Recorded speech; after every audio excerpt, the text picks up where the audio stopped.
Okay, so hello everyone, welcome back to this week's Algebraic Graph Theory seminar. And actually this seminar will be the last seminar of this year, and next year we'll start at January 9th. So let's welcome to our last speaker of this year. So Raghu Pantangi, he's going to talk about Cameron-Liebler sets in permutation groups. Okay, thank you for the invitation. So I'll be talking about Cameron-Liebler sets in permutation groups. So this is based on joint work with Jozefien and Karen Marr. Before defining Cameron-Liebler sets in permutation groups, I'll just start with some history and motivation about this Cameron-Liebler sets in other contexts. So we'll start with considering the projective space PG3Q and the group of collineations on it P gamma L4Q. Now, due to a result by Bloch, we have that if we take any subgroup of the collineation group, it has at least as many orbits on lines as it has on points. Cameron and Liebler asked to characterize subgroups in which both these numbers are equal, that is, subgroups for which the number of orbits on lines is the same as the number of orbits on points. Now I'll just define this vector. So if we consider a point P, and if we consider the point pencil of all lines through P, and we'll define this vector VP to be the characteristic vector of this set of all lines through P. What Bloch's lemma also implies is that if we have a subgroup of the collineation group for which the number of orbits on lines is the same as the number of orbits on points, then every orbit on line can be written as a linear combination of characteristic vectors of these vectors VP, which can be thought of as a characteristic vector of this point pencil. Okay, so inspired by this, Cameron and Liebler asked, can we sort of characterize all the sets that can be written as, all the line sets that can be written as linear combinations of characteristic vectors of this point pencils. So some obvious examples of such line sets would be if you take, the empty set of no lines. That is obviously a Cameron-Liebler set. The other one is the set of all points through P, or it's also called as point pencil through P.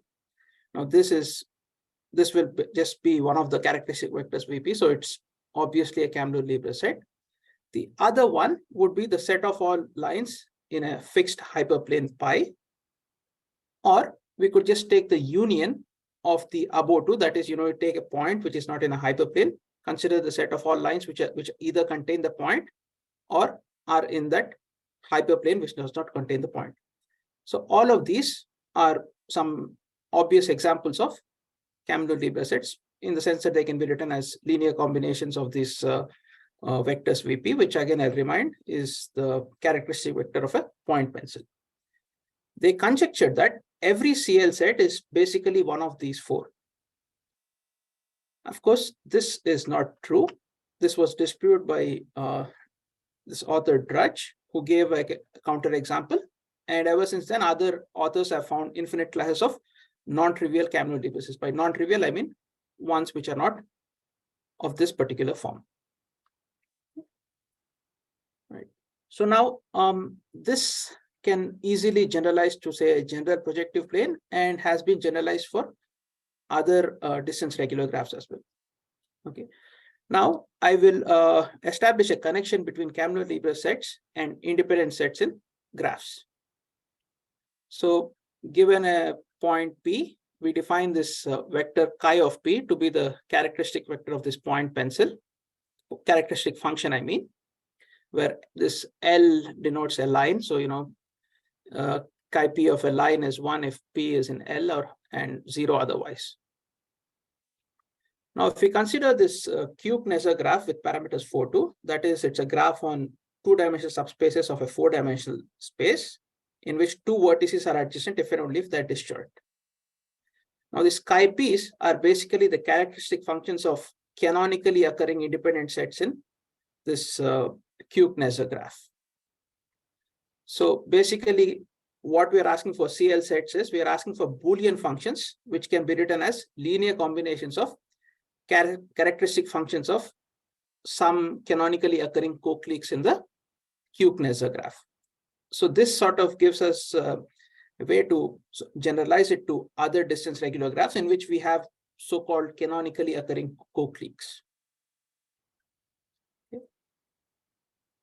So this definition was extended basically by Filmus and Irhinger to other distance regular graphs. Of course, one of the most popular distance regular graph is the Kneser graph with n bigger than or equal to 2k. Of course, I'll just briefly remind that this is a graph on k subsets of an n set in which two sets are adjacent if and only if they're disjoint. So the very popular Erdős-Corrado theorem, in fact, can be viewed as classifying all the maximum independent sets in this graph. By a maximum independent set, I mean a independent set of the maximum possible size. So Erdős-Corrado a long time ago proved that when n is bigger than 2k, then every maximum independent set in the Kneser graph will be all like all the k sets that contain a particular point x. And when n is equal to 2k, you can either get this all the sets that contain a particular element x, or all the k set that avoid an element x. And these are the only maximum independent sets. So now, as before, given some element x in n, we define chi x to be the characteristic function of this script ax. And script ax can sort of be looked at as the point pencil in the Kneser graph. So sort of like the sets through a particular point. Now for a CL set, we can define a CL set or a Cameron-Liebler set in the Kneser graph to be the set whose characteristic function is in the linear span of these characteristic functions of this naturally occurring independent sets in the Kneser graph. And of course, this has been classified by many different authors in many different contexts based on the definition. At least there are at least 3 or 4 different proofs. So if I'm given a Boolean function, which is can be written as a linear combination of the characteristic vectors of these canonically occurring independent sets in the Kneser graph, then either f is the constant function, that is, it's the all one vector, or f or its complement has to be of the form chi x.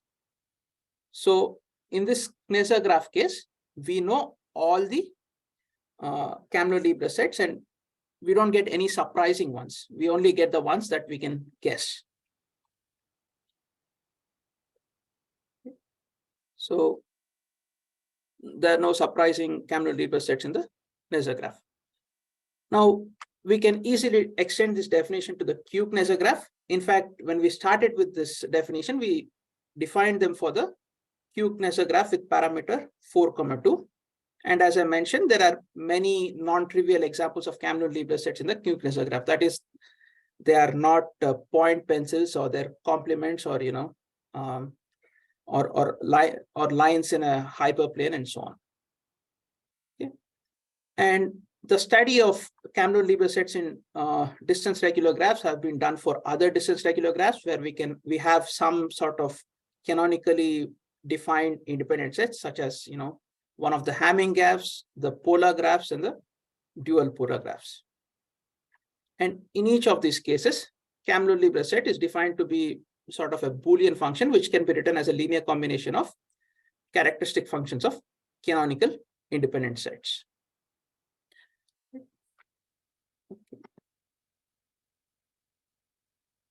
So now that I've given some history and motivation, we can extend the definition of Cameron-Liebler sets to permutation groups as well.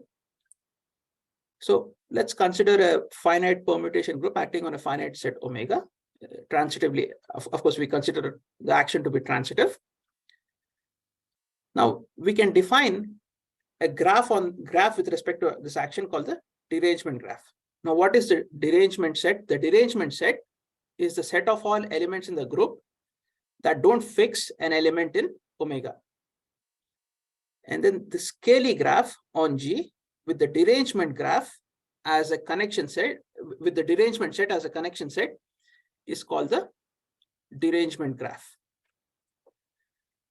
Now, given now even in this derangement graph, we have some canonically defined independent sets. So how do we construct these sets? Are you take any of your two favorite elements, alpha and beta, and you consider this set of all permutations in G that take alpha to beta.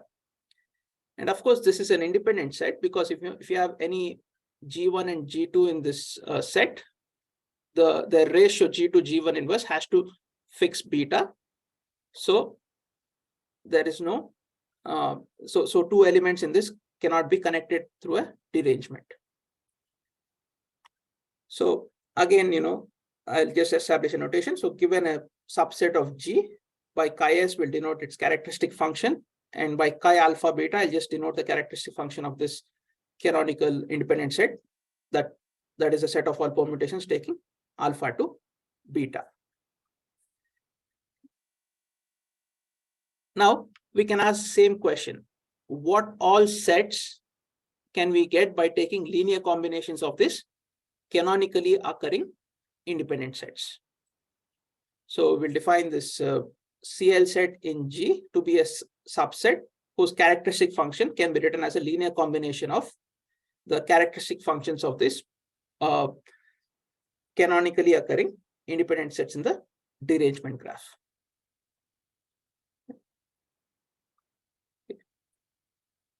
So we don't want to look at all independent sets. Instead, we want to look at what we call, we don't want to look at all CL sets. Instead, we want to look at minimal CL sets, because if you take any two CL sets, if you take a disjoint union of them, they'll also be a CL set. So we'll define a minimal CL set to be a CL set which cannot be written as a disjoint union of smaller CL sets. Okay. So now I'll just look at an example from literature. So one of the first permutation groups anyone encounters is this permutation action of the symmetric group on a set of size n. So this is probably the first group action anyone would have learned. So now the derangement graph on it is the Cayley graph on Sn with the connection set as the derangements, where derangement is basically a permutation with no fixed point. Now there's an Erdős-Corrado theorem for permutations as well, which was proved by partially by Desire-Frankel, and Cameron who completed the proof, which shows that every maximum independent set in this derangement graph is basically what we can construct canonically. That is the set of permutations that take a fixed point I to another fixed point j. Now, as we defined, the Cameron-Liebler set in Sn will basically be a Boolean function in the linear span of the characteristic vectors of this canonically occurring independent sets. Now, Ellis, Frobenius, and et.al. proved that every non-empty minimal CL set in Sn has to be one of the canonically occurring ones. So there are no surprising CL sets with respect to this action. So all the CL sets we get are what we would expect, that is, the canonical independent sets, these sets of the form S I goes to J, or disjoint unions of such sets. Okay. Now you might ask, well, if there's nothing, there's no unexpected CL sets in this, what about other group actions? So in the same paper by Ellis, Frobenius, and et.al., they considered some other group actions of Sn, and they claim that every non-empty minimal CL set with respect to those actions will also be the canonically occurring ones. However, there was a small error in this proof, which And Filmus was able to construct some unexpected Cameron-Liebler sets. So I'll just describe one of the actions in which we have an unexpected Cameron-Liebler set. So we can consider the action of Sn. Instead of taking the action of Sn on n points, we'll take the action on pairs of disjoint tuples. So now the derangement set for this action is, the set of all permutations which don't fix any pair of disjoint tuples. And we can take the derangement graph to be the graph on the group Sn, with connection set being this derangement set. Now, Ellis was able to classify all the maximum independent sets in this derangement graph. He showed that when n is sufficiently large, every maximum independent set in this derangement graph must be the canonically occurring ones. That is, you take your favorite pair alpha, favorite tuple beta, and take all the permutations that map the tuple alpha to the tuple beta. Now the CL sets in this will just be the Boolean functions, which can be written as a linear combination of these particular canonically occurring maximum independent sets as alpha beta. So we can expect, trivially, these maximum independent sets are always Cameron-Liebler sets. Are there others? In fact, yes, there are others. Filmus was able to construct a minimal CL set, which is not of this form.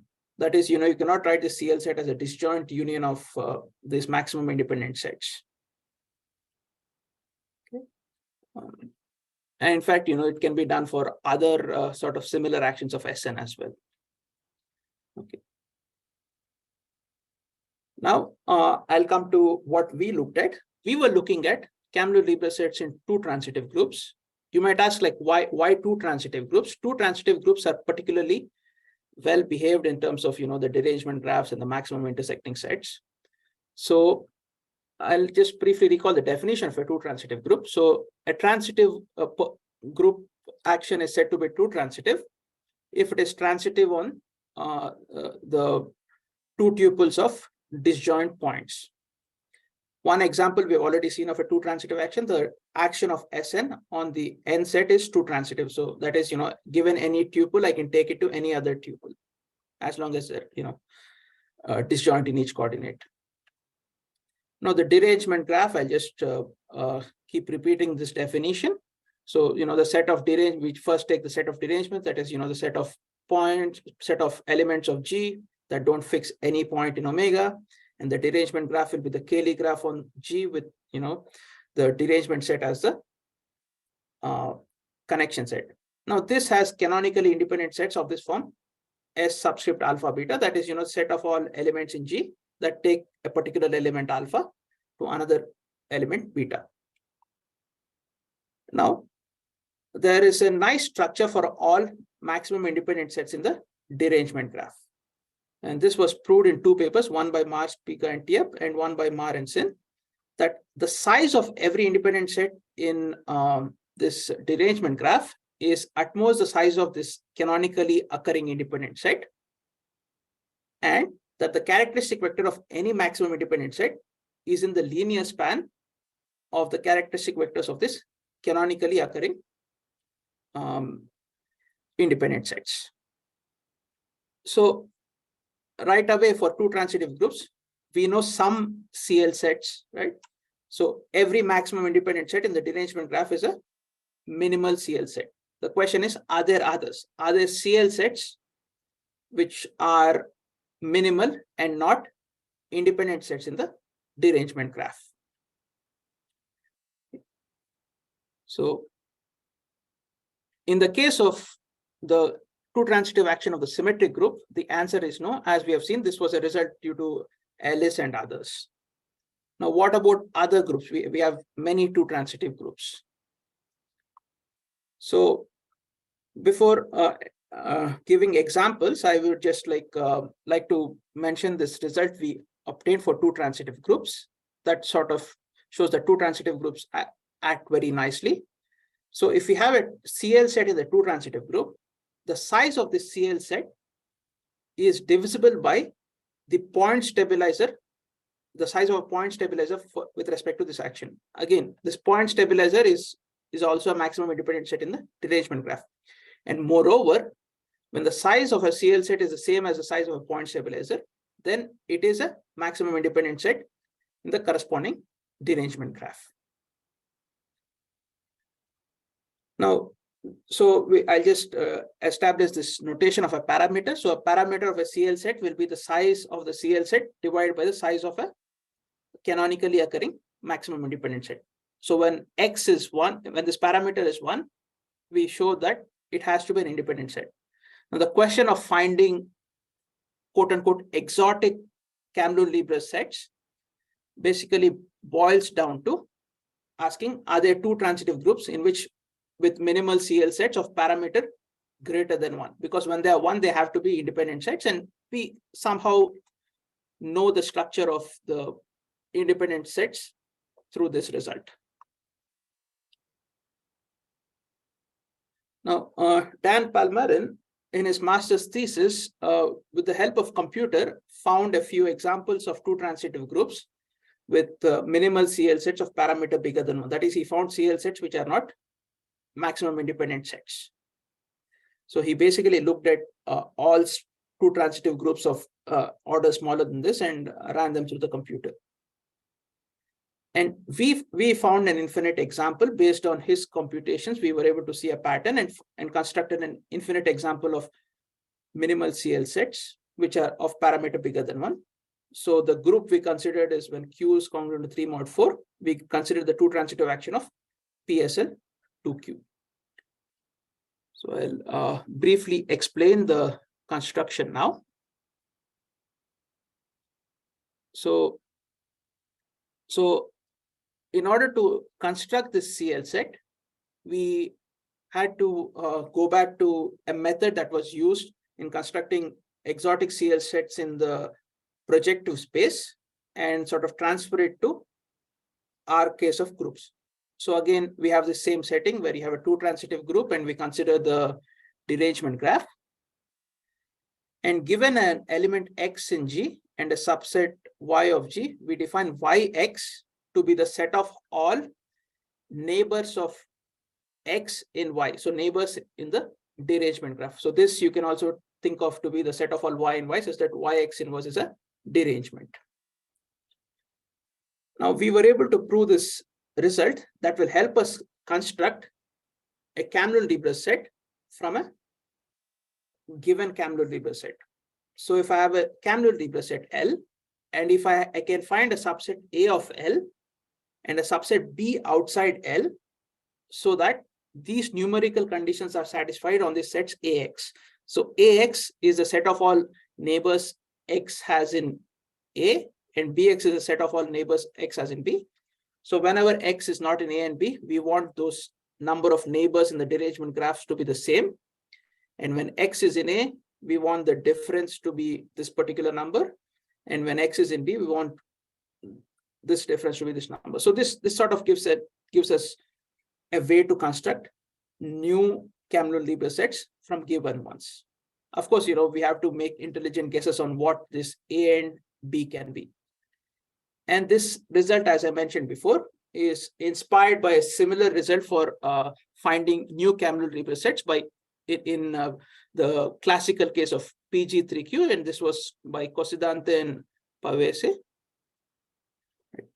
So now I'll describe the quote-unquote exotic CL set we found in PSL2Q. Okay, so the setting is as follows. We consider Q is congruent to 3 mod 4, and we consider the two transitive action of PSL2Q on the projective line. So here I consider the projective line to be the field FQ union infinity. We can identify the points of the line with elements of either FQ, or infinity is basically the point at infinity. And for definition of CL sets, we need the derangement graph, which is the Cayley graph on PSL2Q, which with the connection set being the set of derangements. Now the maximum independent sets in the derangement graph was classified by these particular authors, and they mentioned that every maximum independent set in the derangement graph has to be the canonically occurring one. That is, it has to be of the form S subscript A goes to B, which is the set of all elements in PSL2Q that send a particular projective point A to another projective point B. So as far as independent sets are concerned, we don't get any surprises.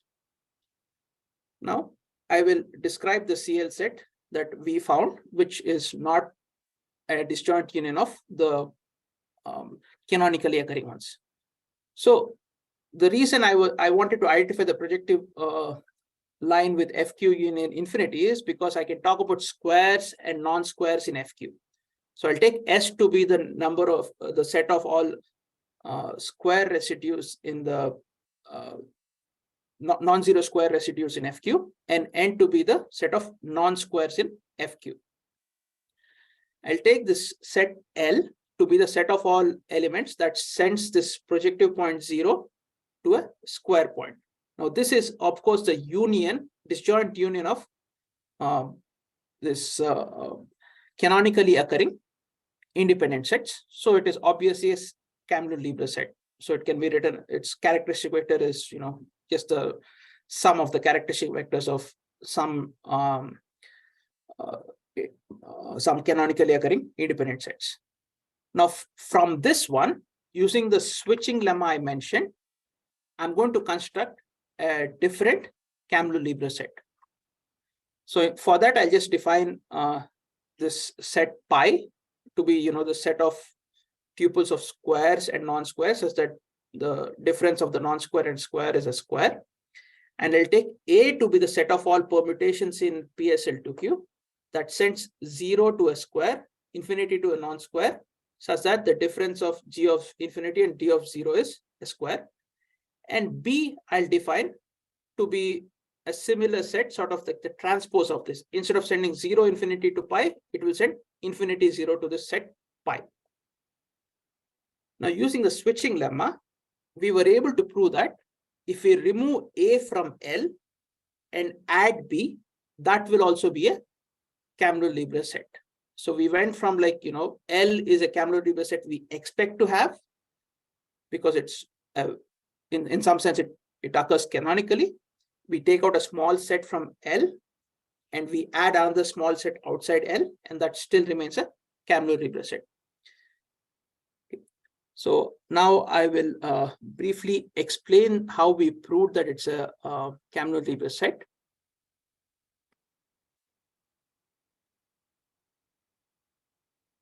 So the setting is as follows. We have this set L to be the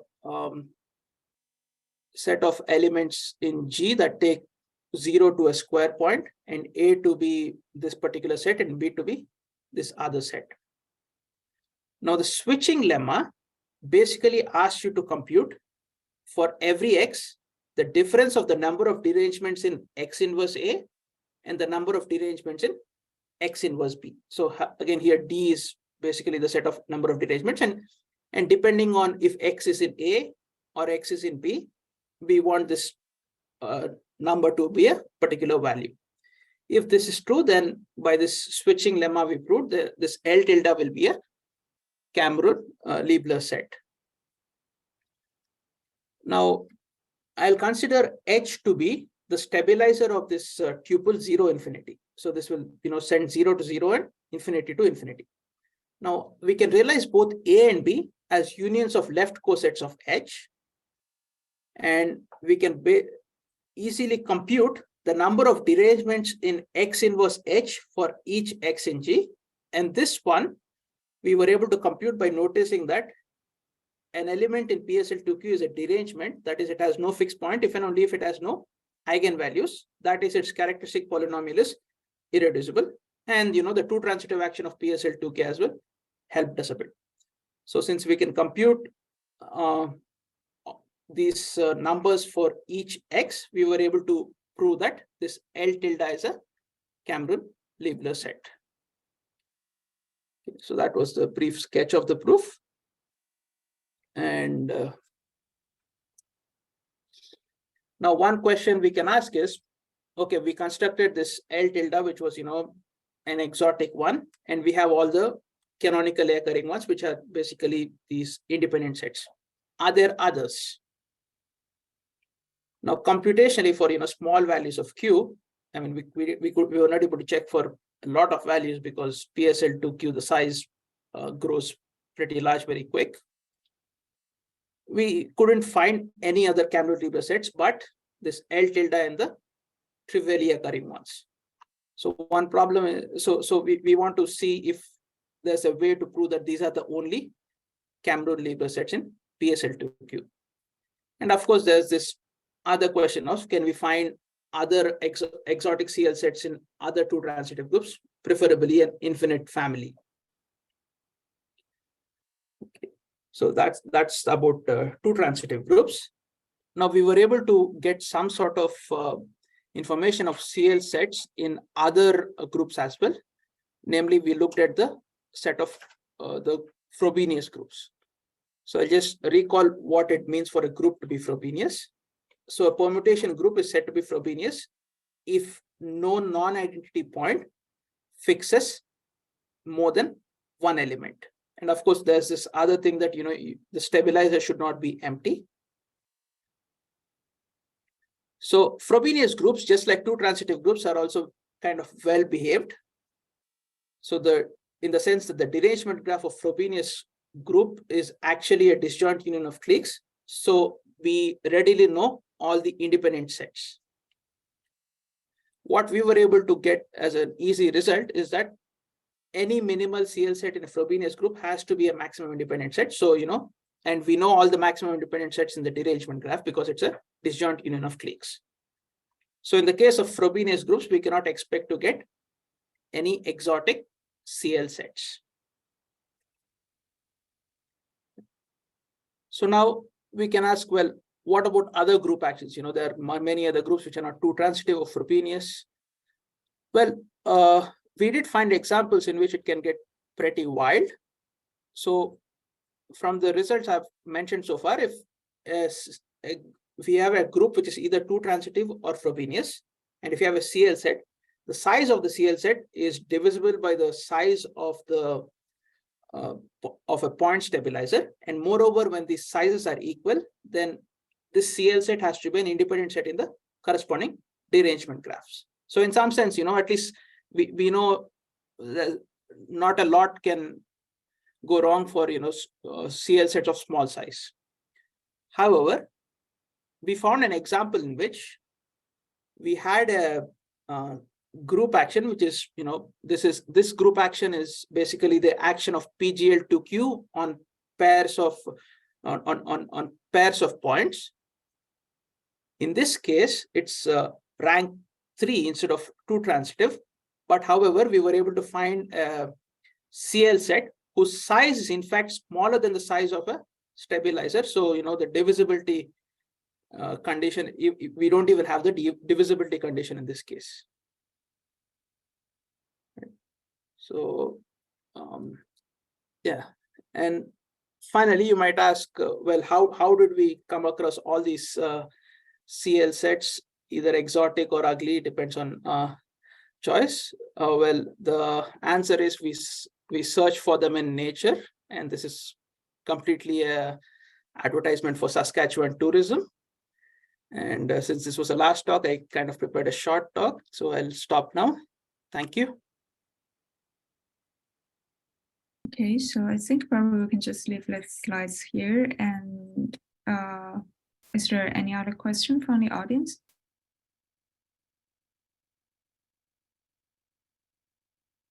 Yes, Karen. I guess I could probably just go across the hall and ask you myself, but what next? What groups do you think would be interesting to look at? Or do you think there's any hope of showing that there aren't any other CL sets?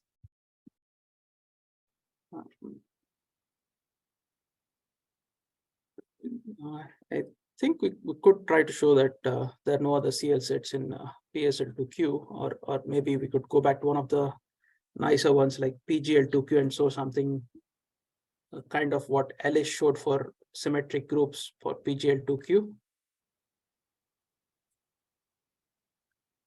The other thing could be we could find some groups with no unexpected Cameron-Liebler sets.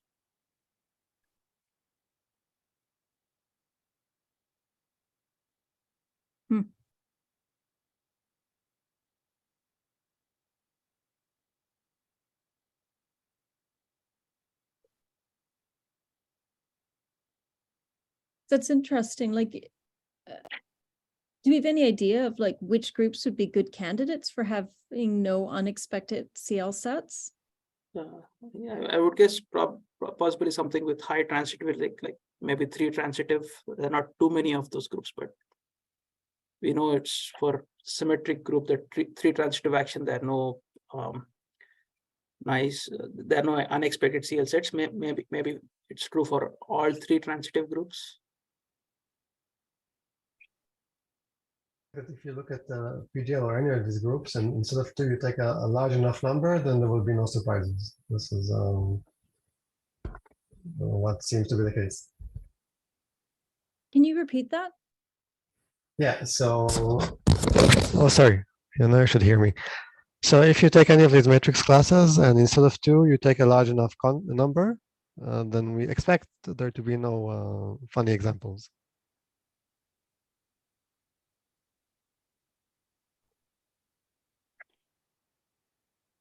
So, or more generally, let's say if you look at the alternating group, then you have a funny example for A4, but not for any larger n. If you look at this Q Johnson graph, then there are funny examples where when the dimension or codimension are small, but probably not when both of them are large. So when there are some parameters, and when the parameter is large enough, this parameter is not Q. In this case, it's the dimension of the matrix. And when it's large enough, we expect there to be no funny examples.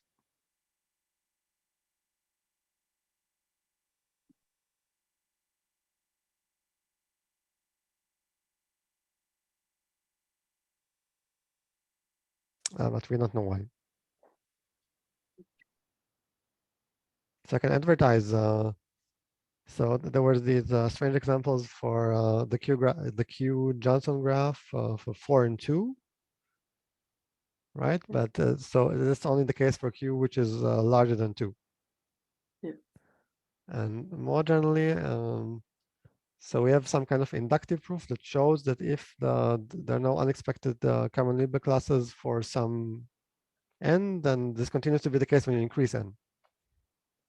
Okay, and for the primes, for Q 2, 3, 5, and 7, I think, then it's known that if you take n to be 5, I think, there you can do some kind of search or some proof, and you show that no examples, and it follows that there are also no examples for a larger n and k, so you can also increase k.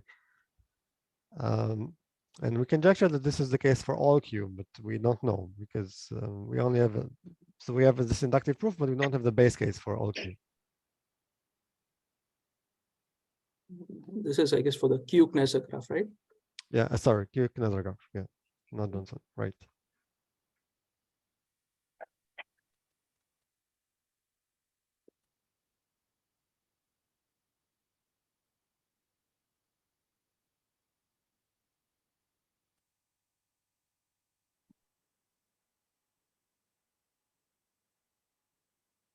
Yeah. So another thing is, I think, is what would be of interest is if we can take this exotic CL sets in the groups, and we can sort of connect it to CL sets in the corresponding geometry. That's something we were not able to establish a nice connection, but we hope we can establish that.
So any other questions for Raghu?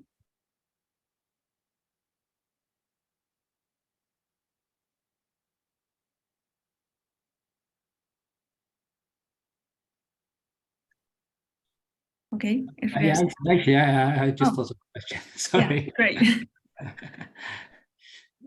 Let me see. Yeah. Yeah. So I think there are some examples where the maximal independent sets in two transitive groups, where the maximal independent sets are not the sort of standard ones. Does that mean that they're Cameron-Liebler sets? Or that means that they're exotic Cameron-Liebler sets? I guess in some sense, yes, but I think we wanted to find examples which are not independent sets. Right. So yeah, in some, they're kind of exotic sets, but in the same sense that in PG3Q, if you consider the set of all lines through a hyperplane, those can also, they are not the canonically occurring ones, but we don't consider them. Right.